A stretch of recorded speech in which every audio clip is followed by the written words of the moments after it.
कह सकता हूं उनके दिल के सबसे करीब जो योजना चल रही है उसका कैंप यहाँ लगा है। आज सुबह से मैं 8 बजे से इसी काम में, मेरे जुम्मे ड्यूटी लगा रखी थी। पार्टी ने, प्रधानमंत्री जी ने, जो हरियाणा से 9 सांसद हैं, 10वें की डेथ हो गई इसलिए 9 है अभी, इनसे जाके और ये पूछ के आओ कि हमारा संकल्प विकसित भारत में वो कहाँ कहाँ गए और अभी और कहाँ कहाँ जाएंगे, उनको उसमें क्या कमी दिखाई दी, क्या अच्छाई दिखाई दी, उनके सुझाव क्या है। और उन्होंने कहा कि ये फार्म पीए से मत भरवाना और ये फार्म फोन पे मत भरवाना, आमने सामने बैठ के भरवाना। तो आज सबसे पहले तो मैं अपने सांसद जी पे था, अरविंद शर्मा पे, फिर रमेश कौशिक जी पे, फिर नायब सैनी जी पे और फिर सुनीता दुग्गल जी पे। 4 से तो आज जो ये काम सुबह करके आया हूँ, बाकी 5 से कल करूंगा। तो आप ये बात लगा लो, प्रधानमंत्री जी इस कार्यक्रम को खुद 3 बार संभाल चुके हैं। 2 दिन पहले भी वो लाइव आए थे, उस दिन हम दंगड़वा में थे, गोभाणा में, और उससे पहले भी 30 नवंबर को वो लाइव आए थे।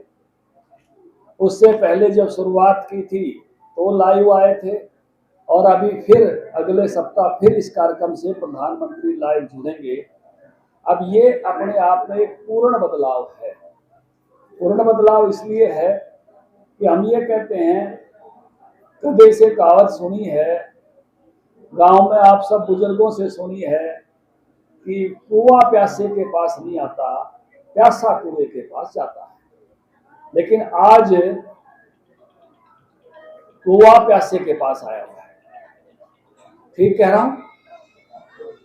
दफ्तरों में काम कराने हम जाते हैं, इन अधिकारियों के पास हम जाते हैं, लेकिन आज सारे अधिकारी कर्मचारी आपका काम करने यहाँ आए हुए हैं, तो वो कहावत बदल गई ना। आज कुआं खुद प्यासे के पास आया हुआ है, और ये अच्छी बात है, तो इस पर ताड़ी हो जाओ। हर एक गांव में इस तरह से 4 घंटे, यहाँ तो थोड़ा बढ़ गया टाइम, क्योंकि मुझे दिल्ली से आने में टाइम लगा, इसलिए ये प्रोग्राम लेट हुआ। 4 घंटे ये हर गांव में इस तरह से कैंप रहता है, और आपका आयुष्मान का कार्ड बनाते हैं, आपका हेल्थ चेकअप वाले बैठे हुए हैं, आपकी पेंशन 2 लोगों की आज यहीं बना के जाएंगे। वो कह रहे हैं जिनके कागजात ठीक हैं, जिनके घर में रसोई गैस नहीं है, उनको दे के जाएंगे। ये बहुत सारे काम यही मौके पर निपटा। और पहले इन कामों के लिए कितनी दिक्कत होती थी, शुरू में गैस कितनी मुश्किल से मिलती थी, मेरे बुजुर्गों को पता है। हमने दादरी रहना शुरू कर दिया था और गैस नहीं थी घर में, तो घर में ये हुआ भी गैस ले आओ, तो पूछा भी गैस तो एमपी की कूपन से मिलेगी। अब कौन एमपी कूपन देवे? तो मैं विद्यार्थी परिषद का काम करता था, मेरे जानकार ओम प्रकाश कोहली थे, जो राज्यसभा सदस्य बन गए थे, बाद में गवर्नर बने गुजरात में। तो मैं उनके पास गया कि कोहली साहब गैस चाहिए, आप कूपन देते हो? तो उन्होंने मेरे को कूपन दिया। जब घर में गैस आई, फिर सरोज की सगाई कर दी। सरोज ने बोली भाई क्या बेशक कर दो, गैस ले जाएंगी। अब मां ने बोली भाई एक कूपन और ले आना या अपनी खा ले जाएगी। तो दोबारा ओम प्रकाश कोहली पे गया, मगा जी एक कूपन और क्यों? बोला आपको तो दे दिया था, गिनती कूपन होते थे। मगर बहन की शादी कर रहे हैं जी, वाह करिए, गैस बिना ब्याह नहीं कराऊं, गैस या ले जाएंगे नहीं। जब उन्होंने एक कूपन और दिया, जब सरोज को ब्याह में गैस थी, ये गैस की स्थिति। अरे फिर देख लो, बीच में कांग्रेस का राज आया था, लाइन लग गई थी गैस। हालांकि ये माताओं बहनों को भी लाइन में लगा देते थे, रागनी बना दी थी लोगों ने, सोनिया मैडम गैस जला दे क्यों रोक सिलेंडर खड़ी होगी और के कुया में गैस सपड़गी क्यों अनबोल खड़ी। अरीब ये बड़ा लेकर उज्ज्वला की गैस मोदी जी ने हर घर में पहुंचाने का काम। ये पहाड़ी आड़ी पे पानी आया करता पीने का साबित गांव में। मैं तो भी अड़बाद नहीं था, वो छोटा था जब माई गोदी में चल जाता था तो कोई सिर को। अब हर घर में नल से जल। अब टोकरी सिर पर धरनी पड़े है, नहीं धरनी पड़ती ना। और पहले गोश से पात के ठासरे कट्टे पर के मार फूकनी चमाशा में आंखा में आंसू आ जाया करते। एक तो फूकनी झज्जर में मिलती नहीं कोनी बाजार में, इनका पुरानी फूकनी हवाए है, नई फूकनी लाने की जरूरत नहीं। ये बदल हमने अपने सामने देखा। मेरे को आपने आशीर्वाद दिया, पंचायत मंत्री बना, और ये सुनीता ढाका जी को पता है, पुराने सरपंचों को पता है।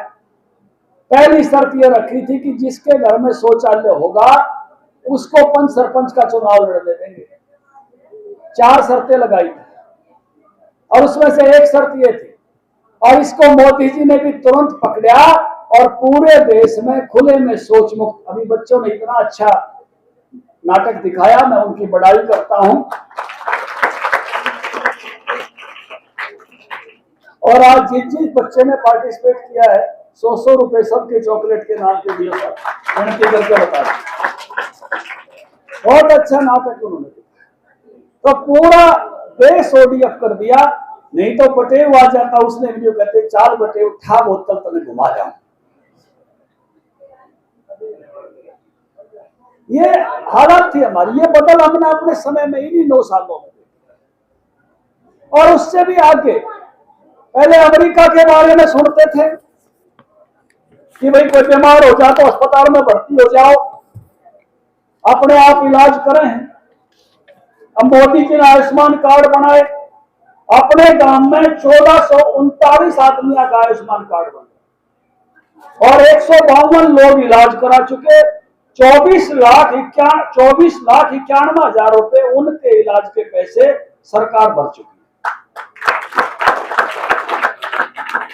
अब ये छोटी बात नहीं है, बहुत बड़ी बात। अभी गांव में कुल 626 लोगों की पेंशन आती है और अपने को मौका मिला तो अपन ने यहां सुभाष वाले स्कूल में कोचिंग सेंटर चलाया, क्योंकि सरकार ने मेरिट पर नौकरी देनी शुरू कर दी थी। सिफारिश बंद हो गई थी, खर्ची पर्ची बंद हो गई थी। तो मैंने कहा गांव के बच्चे अच्छे पढ़े, इसलिए 4.5 साल कोचिंग सेंटर चला। 18 लाख रुपए उस कोचिंग सेंटर के लिए मास्टर जी को दिए। और मुझे इस बात की खुशी है कि आज हमारे गांव के 40 बच्चे सरकारी नौकरी में लगे। पूरे जिले से 4270 बच्चे लगे। ये बदलाव इन्हीं समय में हमने देखने को मिले। ये जो यात्रा आई है, हमारा संकल्प विकसित भारत, ये यात्रा दोनों पीढ़ी के लिए है, जो कुर्सियों पर बैठी उस पीढ़ी के लिए भी है, जो आगे बैठी उस पीढ़ी के लिए। कुर्सियों पर बैठी उस पीढ़ी के लिए तो ये काम आज की आज होने लग रहे। और अगली पीढ़ी के लिए क्या है? अगली पीढ़ी के लिए है कि हमने भारत को विकसित बनाना है। इसलिए ये यात्रा है कि ये बच्चे संकल्प लें। स्कूल में प्रिंसिपल साहब यहां स्कूल के आए हुए हैं, आपके पास कंप्यूटर होंगे, इंटरनेट होगा, है। उसमें बच्चों को माई भारत, माई मतलब मेरा युवा भारत, इसके साथ जोड़कर वॉलंटियर बना और मोदी जी के ऐप से भी जोड़कर विकसित भारत के एम्बेसडर बना। इसका मतलब यह है कि हम जो बात आज सोच रहे हैं, जब हम जवान हों तो भारत कैसा देखना चाहते हैं। जब हम युवा थे, स्कूल में पढ़ते थे, तो ऐसे सपने नहीं थे जैसे आज मोदी जी आपको प्रेरित कर रहे हैं। ये बुरा ना माने मास्टर जी, जब पढ़ाई भी इतनी तगड़ी नहीं थी, इसी बात पर जोर लगाते थे कि वह पास हो जाओ, गलत तो नहीं करे। क्योंकि सुरेंद्र तो मेरे गैर पढ़ा था, इससे बात पे जोर था। और आज मेरिटों पर जोर है। आज 95, 96, 97, 98, 99% पे जोर है। और हमारी तो 45% पे ताली बात जाया करती थी, बहुत लंबे नंबर। ये बहुत बड़ा बदलाव है। हमारे बच्चे अब स्टार्टअप सीख रहे हैं कि दुनिया में नया काम कैसे करें, हमारे बच्चे सीख रहे हैं, अच्छी बात है। अब बदल रहा है सब। अब सपने बड़े देखो ये कह रहे हैं सब, छोटे सपने मत देखो। जो जितना बड़ा सपना देखता है उसका वही सपना पूरा हो जाता है। अब दाखिले के स्कूल में पढ़ के और मन्ना मंत्री बनने का सपना ले लिया और मेरा पूरा हो गया तो थारा भी पूरा उसके है।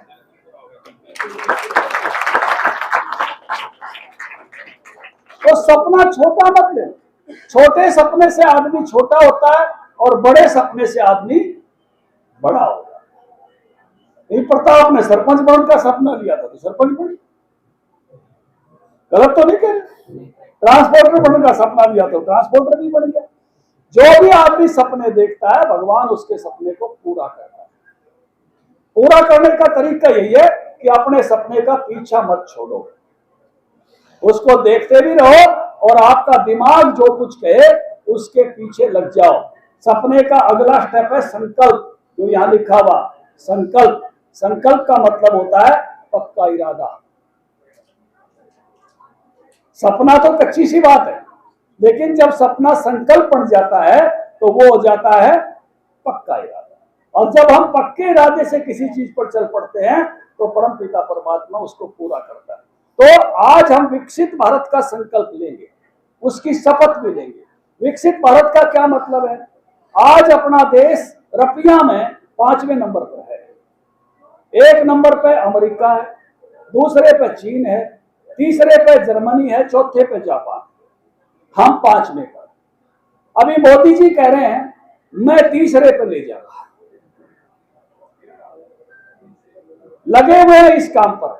जर्मनी और जापान को भी पीछे छोड़ देंगे, इंग्लैंड को तो पहले पीछे छोड़ रखा हमने, वो 6ठे नंबर। लेकिन मोदी जी चाहते हैं जब 2047 आए, देश कौन से सन में आजाद हुआ था? 2047 में 100 साल हो। मोदी जी कह रहे हैं जब 100वां साल आए तो हम 1 नंबर पर होने चाहिए। और वो जिम्मेवारी हमारी नहीं होगी।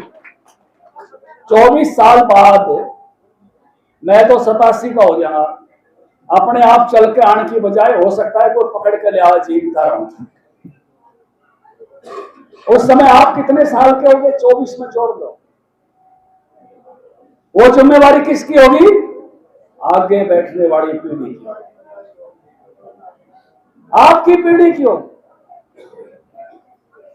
और इसलिए ये यात्रा मैंने कहा इसके 2 हिस्से, कि भारत को विकसित बनाने का संकल्प आप ले। और कई चीजों में हम अच्छे हो गए।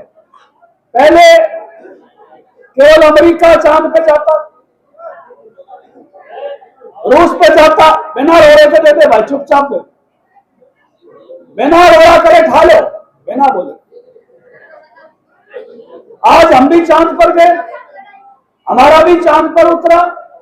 कौन सा यान उतरा? चंद्रयान 3 विक्रम लैंडर, है ना। और वहां उस जगह का नाम क्या रखा हमने? शिव शक्ति। शाबाश, बड़े अच्छे बच्चे, बधाई। अब हमारा सूर्य पर कौन सा गया? आदित्य एल1। आदित्य एल1 सूर्य पे गया। आज दुनिया में सबसे ज्यादा दवाई बनाने वाले मुल्क है। हम दुनिया को आधी दवाई हम देते हैं, दुनिया की फार्मेसी। अमेरिका को भी 40% दवाई भारत देता है, अफ्रीका को 60% देता है। WHO की लिखी हुई 50% दवाई दुनिया को हम देते हैं। मोबाइल बनाने में अब हम दुनिया में तीसरे नंबर पर हैं, गाड़ियां बनाने में तीसरे नंबर पर, दूध उत्पादन में हम दुनिया में पहले। तो सने सने करके दुनिया में हर चीज में पहला होना ही विकसित भारत होना है। हम कैसे ज्यादा से ज्यादा चीजों में पहले हम, तो हम इसके साथ जुड़े, हम नए भारत बनाने के एम्बेसडर बने। हम कोई ना कोई चीज जो जवानी में करते हैं और अपनी उम्र में उनको पूरा होते हुए देखते तो बड़ी खुशी होती है। 1990 कितने साल हो गए? 33 साल। 33 साल पहले 10,000 छात्र छात्राओं के साथ मैं जम्मू कश्मीर गया था और उधमपुर से आगे तक हम गए, वहां गिरफ्तार कर लिए। बाद में वहां एक मौलाना आजाद कॉलेज है, 4 दिन उसमें रखे। बाद में हम दिल्ली आए, विश्वनाथ प्रताप प्रधानमंत्री थे, प्रताप सिंह, उनके घर पे गए तिरंगा झंडा लेके कि हम इसलिए जा रहे थे कि आतंकवाद खत्म हो, धारा 370 खत्म हो। आपको तो हमने जाने नहीं दिया, वो फोटो भी है, लेकिन आज हम आपके घर पर आए हैं कि आप इसको खत्म करो। तब तो खत्म नहीं हुआ, लेकिन सरकार मोदी जी की आई तो 370 को खत्म किया और मजा आया। यानी अपनी जवानी में कोई चीज जब हम करने का सपना देख रहे थे और अपनी ही उम्र में उसको पूरा होते हुए देखना, और आज उस पर और अच्छी बात होगी। कई सारी पार्टियां, कई सारे लोग सुप्रीम कोर्ट में गए थे कि 370 गलत हटा दी और उसको फिर लागू किया जाए। आज सुप्रीम कोर्ट ने भी कह दिया ठीक हटाई है, फिर से लागू नहीं हो। आज का सुप्रीम कोर्ट हम सुप्रीम कोर्ट के इस फैसले का स्वागत करते हैं और पूरे देश में इस बात की खुशी है कि जो तुड़वाने गए थे उनके मुंह पे भी करारा तमाचा है। ऐसे ही उसी समय 91-92 में हम गए थे अयोध्या कि राम का मंदिर बनना चाहिए, और आज 22 जनवरी को अभी राम मंदिर का उद्घाटन होगा। तो जब वहां गए थे वो याद है, वहां लखनऊ की जेल में रहे थे वो याद है। जब उसको बनता हुआ देखें, जब उसका उद्घाटन होते हुए देखेंगे तो कितना मजा आएगा, आएगा ना। तो इसलिए इस समय, इस उम्र में देश को अच्छा करने के लिए कुछ संकल्प लोगे और अपने ही जीवन में उसको पूरा होते हुए देखोगे। मराठी में एक शब्द है, याची देही याची डोला। इन्हीं आंखों से और इसी शरीर से ऐसे कामों को पूरा होते देखने में बहुत मजा आता है, बहुत सुख मिलता है। जिस काम की शुरुआत आपने अपने बचपन में की हो, अपनी जवानी में की हो, तो कुछ ना कुछ संकल्प आज दादा नवाज होड़ में लेके जाना कि हम विकसित भारत के लिए ये काम करेंगे, हम विकसित भारत के लिए ये काम करेंगे, विकसित भारत बनने के लिए इसमें मेरा भी योगदान होगा। ये संकल्प आप लेकर जाएं, विकसित भारत के एम्बेसडर बने। विकसित भारत बनाने वाले हम हैं, विकसित भारत का सपना लेने वाले हम हैं, और अपनी उम्र में 2047 में भारत को दुनिया का सबसे अच्छा देश बनते हुए, सर्वोच्च राष्ट्र बनते हुए, परम वैभव पर भारत को जाते हुए देखें। ये सपना मन में पालें और इस सपने के लिए लगें, सपने को संकल्प में बदलें और संकल्प को सिद्धि में बदलें, उसको पूरा होते हुए देखें, सिद्धि में भी पूरा होते हुए खुद देखना अपने समय में, इसका आनंद लें। मैं इस मौके पर आया, मैं सुनीता ढाका जी, अंकित जी, राजेश